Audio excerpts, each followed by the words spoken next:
The Food and Drug Administration says smoke-free nicotine products carry substantially lower health risks than traditional cigarettes. That's based on emerging evidence. For more on that, internal medicine doctor Peter Hans Esquera joins us on the show. Doc Peter, thank you so much for joining us. Hi, good afternoon, Denise. Thank you for having me for this afternoon. Now, I just wanted to ask, how much nicotine does an average pouch deliver compared to a cigarette or a vape puff? Usually, the average pouch in a nicotine pouch is around 4 to 6 milligrams, and of course, you cannot totally control it since it's something that you put in between your lips and your gums. So the flavor is there. The nicotine, the amount, it depends on the nicotine pouch because some actually have higher concentrations, and we need to take note that around 50 to 60 milligrams is the maximum dose of nicotine. The not recommended, but of course, that's the safer dose of the nicotine. So you did say it differs per pouch, but generally, are there any known toxic chemicals in the pouch material or the flavorings that could harm the mouth or the digestive tract? For now, we still are looking into the flavorings. Of course, these are synthetic chemicals that are put in the pouches. But generally speaking, the pouches contain nicotine, and it's relatively safer compared to that of the cigarette because it doesn't have any combustion effect, wherein you get around 70 carcinogens when you light up a cigarette. And here with the pouches, you don't get any of that since you don't have any combustion, or it doesn't actually have that burning effect. So that's why they are being marketed as a safer alternative for cigarette smoking. And what do we know right now about the long-term health effects of nicotine pouches, given that they're, relatively new in the market? Yeah. Just like in vaping, we did researches for several years, and we are still conducting researches, long-term researches for that. Of course, this nicotine pouches, these are relatively new and was just released around 2019, if I'm not mistaken, and they still need further studies. Right now, we do know that they could actually lead to gum recession, wherein your gums can become inflamed and decrease from the gum lining, the original gum lining, and of course, infection of the gums. Most side effects of the nicotine pouches are related to oral health, or inflammation or ulcers, mouth ulcers even.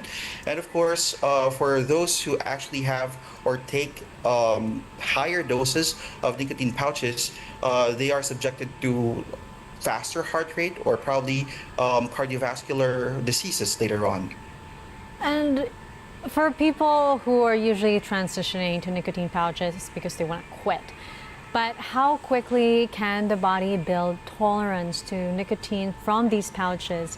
And is there a possibility that it could lead to increased usage?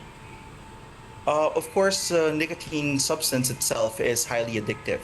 That's why some say that if you take or if you use the nicotine pouches, it's almost the same as using cigarettes, except that it has less combustible materials or no combustible materials at that. And of course, the long term or the addiction is still there. So some still need guidance in terms of cutting off the addiction. They need still guidance from healthcare practitioners on how they can safely use the nicotine pouches in their journey to being smoke-free. Okay, so there's still that danger. But in harm reduction circles, like what I mentioned a while ago, nicotine pouches, they're sometimes positioned as the lesser evil. So as a physician, yes. Do you agree with that kind of framing? Of course, it is of the lesser evil, but still, it still has risks, and we're still looking into the risks. The long-term use of these pouches are still being studied. A lot of countries in the European or European countries rather have already banned these pouches since they are still addictive. So we're still in that process, hopefully, um, in banning also these pouches later on. And so they are the lesser evil, but still, again, I guess lesser Yeah. is the key word for it. It still is evil. Yeah. So could nicotine pouches ever be considered a valid step down method for quitting? Or do they simply replace one addiction with another? Of course, they are still valid step down to quitting, but do note that again in smoking cessation or nicotine cessation, you still need guidance and to avoid withdrawal symptoms, so that you'll have a relatively better journey in your smoke-free journey. And with the nicotine patches, since the effects are so far better than the other methods, for example, pouches rather, for example, patches and the gum, I think this is a good candidate for or as an alternative to smoking. Well, thank you so much for that. Internal medicine, Dr. Peter Hans Isgaro. Dr. Peter, thank you so much again for Thank you, joining us here at Denise. Top Story. Good afternoon. Good afternoon.